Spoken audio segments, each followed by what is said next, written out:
I've actually enjoyed the last couple of weeks. I enjoyed the international break, not because of the international football, but mostly because of the break from Oxford United and the break from this relegation battle and the break from what is turning into more and more a very, very frustrating campaign and very, very frustrating performances under Gary Rowett. But it is another review of another Oxford United game, so welcome back to the channel. Today, Oxford were away at Middlesbrough. I don't think many of us held out too much hope for getting anything out of this game. Middlesbrough battered us by 6-2 at the Kassam Stadium earlier on in the season. Obviously, that was under Des Buckingham. Now we have Gary Rowett. And if it would have been a battering again today, maybe you would have just been like, okay, we're playing a good side, we took a beating. But it was the fact that Oxford once again gave us hope on the road before once again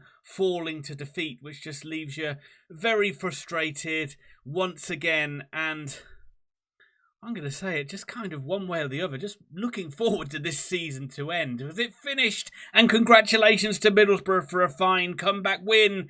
It finished Middlesbrough 2, Oxford United 1. And it was a game of football where there was some good from Oxford United, but unfortunately there was some bad from Oxford United as well. And again, once again, on the road, we leave with absolutely nothing. But you could use the cliche of saying it was a bit of a tale of two halves. I actually thought in the first half, Oxford played really well, and we'll go over the key incidents in the game in just a little bit. But I actually thought Oxford played really well in the first half, created chances, they looked a threat, they looked quite solid as well. We eventually did get a goal, and it was just a matter of could we hold on to that lead, because you knew it was just going to be a backs to the wall job in the second half. And well, fair play to Middlesbrough. They came back into it. They got a goal straight away at the start of the second half and then got one a bit late on. So it was kind of like almost like the classic comeback. But it was just frustrating from an Oxford United point of view as well, because we just sat so deep. We invited the pressure. We looked like we just had no plan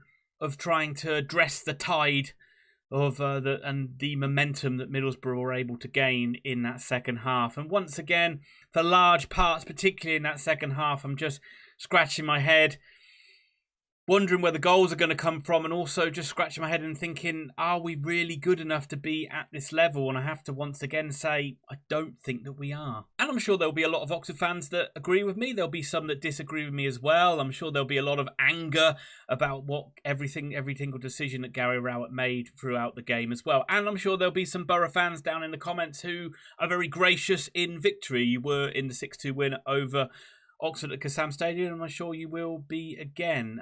But this isn't really talking about your side. I will talk about your side in a little bit. It's mainly just my venting and my frustration at another Oxford United defeat away from home. But let's just talk about what happened in this game.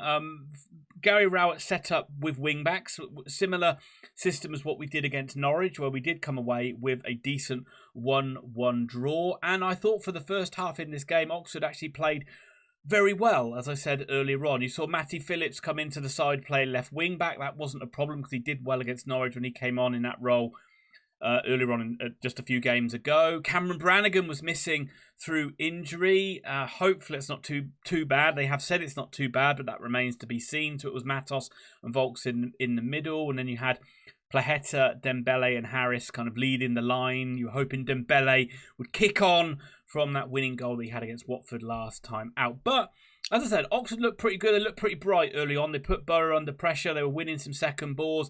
Placheta was looking lively. It looked like Oxford were able to get in behind.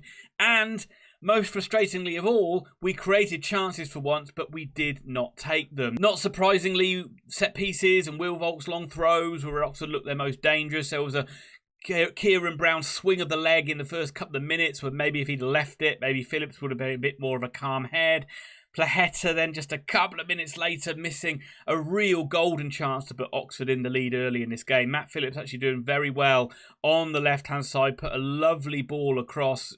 Actually, a little bit of foreshadowing for how Boro got their equaliser right the way across to Shemi Placheta. It felt like it was quite a simple chance. Travers made a good save in the end, but really, Placheta should be scoring that. Oxford's bright start lasted for about 20 minutes or so, but they didn't take their chances, and Boro did get back into the game. You expected Boro to have periods where they'd be in control, and they did kind of for the next sort of 20 minutes of the game, really. They pushed Oxford back. They didn't really look too dangerous, and Oxford still did carry the threat on the break. As I said, they had the possession, but they were struggling to kind of break Oxford down. But Oxford were starting to get very deep, and it was starting to look harder for us to get out and get up the field. And as I say, it was very intricate from Middlesbrough, but as I said, Oxford were defending quite well. Both sides had pretty decent shouts for a penalty, which you put them in the seen them given category from an Oxford point of view. The fact we haven't had one all season, it would be nice if one of those seen them given was actually bloody given. But you can forgive that because Oxford took the lead in this game on 38 minutes. Again, it's from a Will Volks long throw-in into the box, which does the business. And Will Volks was taking long throw-ins from miles back. He was halfway or not even halfway inside the Middlesbrough half, and he was lobbing the balls into the box. You can talk about what you want about what that means about Oxford's style of play, but it is being effective at the moment. Kieran Brown, I think, won the flick on, and it fell to Michał Helik on about the edge of the box. And Michał Helik's finish was fantastic. It was a clean strike by the big pole on the volley, which went right into the bottom corner, showing the composure that our forwards are not. And probably Helik is going to end up as Oxford's leading goal scorer come the end of the season because he's at it again. And Oxford were in the lead. But Boro nearly came back straight away with an equaliser just a few minutes later, just 3 minutes later, in fact. It was Iheanacho who kind of just bundled his way through the middle. Oxford kind of not clearing their lines. It was a really good chance, and his shot was beyond Jamie Cumming, but rather than going into the back of the net, it rattled the crossbar. Finn Azaz got a bit of space on the edge of the box as well just a minute later, and his shot was deflected wide as Boro piled on the pressure to get that equaliser before the break. But it wasn't an equaliser before the break, and you were starting to think, might this be Oxford's day? There were boos around the Riverside at half-time, and from my point of view, that was music to my ears, and I thought it had been an excellent away performance up to that point. Hard-working, very committed, they carried a threat on the break, and they looked pretty solid at the back. I thought at that point, Boro, whilst they had the skill to unlock Oxford through the middle, they weren't really doing it frequently. And I didn't really think they had much of a threat out wide because they didn't really have the pace. It was still a long way to go at half-time, of course, but Oxford leading 1-0 at half-time. I don't think many of us expected that. Can we hold on to it? Well, that's another matter.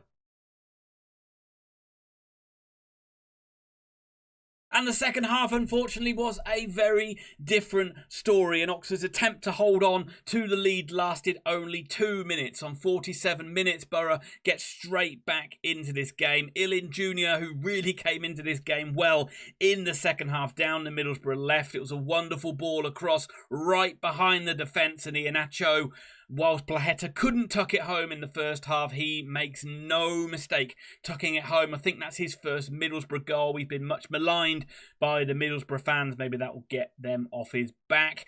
Peter Kioso maybe caught napping a little bit, caught cold. He came on at half-time for Matt Phillips, and maybe that just meant the difference, but really should have no excuse. But Boro trying low balls in behind Oxford's defenders was a better tactic than trying to go aerially, as you just felt Oxford would deal with those all day long. But really, this was also all Boro in the second half. Oxford rarely laid a glove on Middlesbrough, and you just sensed the momentum, and you sensed Boro were very patient in their attacking play, and you sensed that they knew that eventually they would create some chances and probably take one.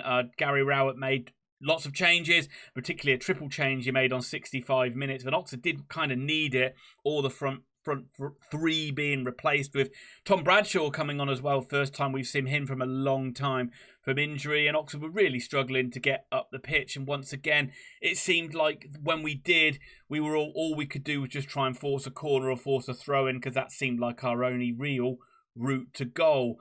Jamie Cumming made his customary fantastic save, as he did on just after 65 minutes. It was actually just after the subs came on, and it was a Middlesbrough sub, Whittaker, who put an excellent ball right across, and you expected Conway to score his header past Cumming, but Cumming leapt across the goal to deny him. It was an excellent save. Peter Kioso actually made a vital block on the next attack, and you were getting into that point of saying it was horrible to watch, it was painful to watch, but if Oxford could come away with a point, then it would definitely be a point earned. But we did not get that point, and Boro got that all-important goal with about 10 minutes to go. Once again, it came down their left-hand side, and once again, it was Ilin Jr. with the timely cross into the box. Once again, it was like a slide rule ball across goal, and I've got to say, it was beautifully flicked home by Neto Borges. A superb finish worthy of winning any game of football, and whilst Middlesbrough then maybe sat back a little bit and invited a little bit of pressure, Oxford didn't really come close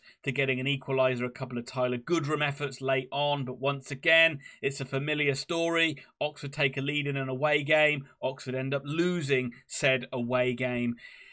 And all in all, it just leaves us looking over our shoulder and fearing that we're going to drop deeper into relegation trouble. So from a Boro point of view, an excellent win. Obviously, it wasn't anywhere near as convincing as you did against when you beat us at the Kassam Stadium, but different personnel from that game. Obviously, you miss Doak a lot on the wing, providing that injection of pace. You don't have Latte Laff anymore, and so yeah, maybe just don't have that pace and sharpness in the side, and struggled to break Oxford United down. But you were patient.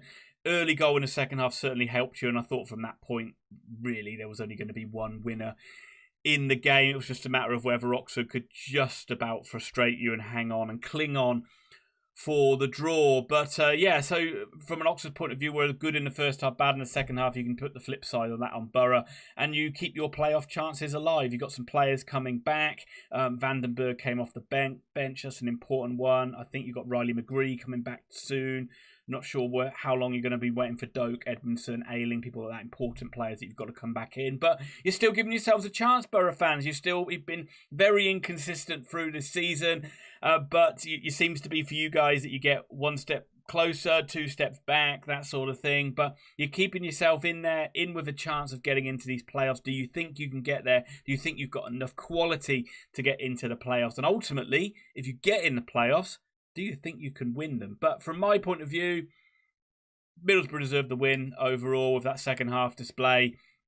Annoying Oxford couldn't have got more goals in the first half when we had the chances, but Middlesbrough certainly came back strong in the second half. So once again, you've beaten us, you've done the double over us. Congrats, Middlesbrough fans. Leave your comments down below. Maybe we'll be in the same league again this season, and maybe we might get something more than a defeat. Yeah, and that leaves me talking about Oxford United again for the remainder of this video. And I've said it so many times again, I'm very frustrated at this moment in time. This season has just been a lot of kicks in the groin over and over again. We're not really kind of been used to this situation of losing so many games and being in a relegation battle. I know we had one season after last, but even that seemed like a bit of a blip at the time. But again, this is what we expected it to be. We expected it to be a season where it's not going to be pretty. It's going to be a lot of defeats, but we might be able to just cling on to our championship status. And every passing week and every other side that wins or gains a point on us down the bottom, it's increasingly looking likely that it's going to come down to the very final kick of the ball. I am extremely worried about the quality of this Oxford United side, and I'm also worried about the playing style under Gary Rowett as well, because it isn't good to watch. It isn't pretty to watch. I thought we were okay in the first half, but it's very much just backs to the wall. Quite rudimentary play, isn't it? Like, you know, just get the ball into a channel. Maybe we might be able to nick a second ball and might be able to get a goal on a counter-attack. Or other than that, it's just bombing the ball into the box and hopefully getting a second ball. It's very little spark of imagination. It's very little creativity. I don't expect that to change. And the worrying thing for me is if we do stay up, is that going to be the formula of what's going to happen next season? Which leaves me thinking that's not going to be very inspiring for next season either. But Gary Rowett's got to play the hand he's got at the moment. We had no Cameron Brannigan for this game, so it was a big loss. But I actually thought Alex Matos and Will Vaux did really well in that midfield. But you always do miss Brannigan's kind of spark of life in there. Kieran Brown skippering the side, and deserves to be skippering the side because he, on the whole, has been excellent, if not the player of the season, then certainly 1B behind Jamie Cumming. But I thought Gary Rowett picked the right side, in my opinion. I was happy to see him go back to wing-backs, and I was happy to see Phillips playing at wing-back. I thought he did quite well. I thought he did all right. It's a shame he got injured because I thought he probably could have played another 20, 25 minutes. And Kioso was just caught a little bit cold at the start of the second half, and the whole game flipped on its head with Boro getting that goal so early in the second half, which will be a massive frustration, which it was to us, I'm sure, for Rowett, as to literally just give the opposition such an easy route back into the game, despite the fact it was a good cross and a good goal. I've not been enjoying Oxford performances recently. I've been a while since I've actually generally enjoyed an Oxford game. But I did actually enjoy the first half. I thought Oxford played really well. And the second half, it just kind of reverted to type where we were backs to the wall. We were defending. We were digging in. We didn't have any quality on the ball. We couldn't get up the field. We couldn't redress the tide. And we just have nobody coming off the bench that's able to do that, who's able to change the game in any meaningful way. And again, we're just relying that a ball drops to us a little bit of luck rather than actually trying to create anything through some inspirational play or some bits of skill, which is tough to watch. It is tough to watch. It's not very much fun. And I can't see that changing in any of the away games this season. At home, we have a little bit more about us, a little bit more gusto of the crowd behind us. There's a little bit more intent to try and go out and play. Whether we'll be able to do that against Sheffield United next time out, I don't know. And at the moment, I'm sure like a lot of you, I'm wondering where the wins are going to come from. It's looking like we still need 2, maybe 3 wins. Where are they going to come from? It doesn't seem like we can beat anybody away from home, so we've got to try and find 3 wins at home. That's looking bloody tough with the teams we've got to play. Even QPR, which looks the most winnable game at home, is not going to be easy. But let's just talk about the players that I thought played well today. You know, usually Cumming played pretty decent in goal, made a good save in there. And I don't really have any problem with the defenders once again. Generally defended their box pretty well. They were good balls into the area and good finishes by Middlesbrough. But generally, I thought Brown, Helik and Nelson did pretty well. Helik, a wonderful finish for the goal. He'll probably end up our leading goal scorer, which again shows you how poor we are going forward. Matos, again, very, very energetic display. Won a lot of balls, won a lot of tackles. Sometimes he's a little bit out of position, which leaves us a bit exposed. But it's nice to see an Oxford midfielder with that much energy getting about the pitch and trying to win the ball and start moves and start things happening. Volks, solid again. Long throw-ins, the main route to goal more than anything else. And I would say, you know, Harris looked lively, but you know, he's missing that. He's not a class striker at this level, so most of the attacking threat was coming through Plaheta, and a lot of time he was just a little bit erratic as well. Dembele was incredibly frustrating. He couldn't kick on from that winner he got. Every time he was getting the ball, he was just trying to do too much on it, trying to do this, not doing the simple thing of not trying to beat players and run down the line and get Oxford up the pitch, which was annoying. I thought Hede Tereves looked pretty good. He's one of the players that's really sort of coming on leaps and bounds towards the end of the season. But, you know, going forward, we didn't really get anything from Mills. Bidram looked good against Watford when he came on, but he looked quite poor when he came on today. Romani, I think you've got to give Rowett a pass on not playing Romani today. I know he scored 2 goals for Indonesia, but the guy's flown halfway around the world. He's got back in probably Thursday morning, and then he's got to be straight on a bus all the way up to Middlesbrough. So he's probably pretty all at sea at the moment. So maybe with a flat week now, Oxford can, you know, maybe Romani can get back into that starting 11. But Rodriguez not getting a look in now, is he? Looks a little bit of a spent force. What are we going to see from him? What are we going to see from anybody? Who's going to be that shining light other than the defenders or other than set pieces going forward? Because I can't see it. And it's going to be honestly pretty lucky if we stay up now, because the sides down the bottom are starting to pick it up. You look at the likes of Luton getting a lucky goal against Hull, but they're able to hang on to it. We take the lead. We don't seem to be able to hang on to it. And if Derby get a win against Preston on Tuesday, that gap gets ever the smaller going into playing the side who are second in the league next weekend. So it's a bit doom and gloom from me. It's not a good one. Again, but most of us probably did expect a defeat in this game. It's just how those defeats happen. Kind of feels like another punch in the gut in what's been a punch in the gut of a season. And I've got to say, I'm going to say this straight up. If we go down, not the worst thing in the world for me. We can't compete at this level. We're not good enough at this level. And every single victory is skin of our teeth. And as much as people always say, oh, we've got to stay up, we've got to stay up, oh, we've got to stay in this league, it's so important that we stay in this league. The fact of the matter is, it's going to be the same next season.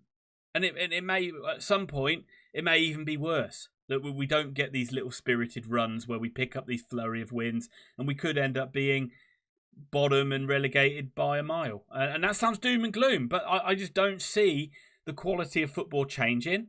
I don't see the inspiration of scoring goals from the forwards. And I don't see that changing this year, and I can't see that changing a lot next year. So is it the worst thing in the world if we drop back into a league where we're more competitive? I don't know. Let me know. As I say, I'm feeling a bit down in the dumps at the moment. But leave your comments down below. I've ranted and raved a lot about this. I'm sure you'll have your opinions on it. And who knows, maybe we will get a bit of luck and get a win against Sheffield United. But it's got to say it's looking unlikely, isn't it? That QPR game seems make or break. Make or break. But we will see. Let me know. I'll be back to do predictions and another review as this wonderful season keeps on chugging along. Have a good weekend, Oxford fans and Boro fans. I'll see you soon.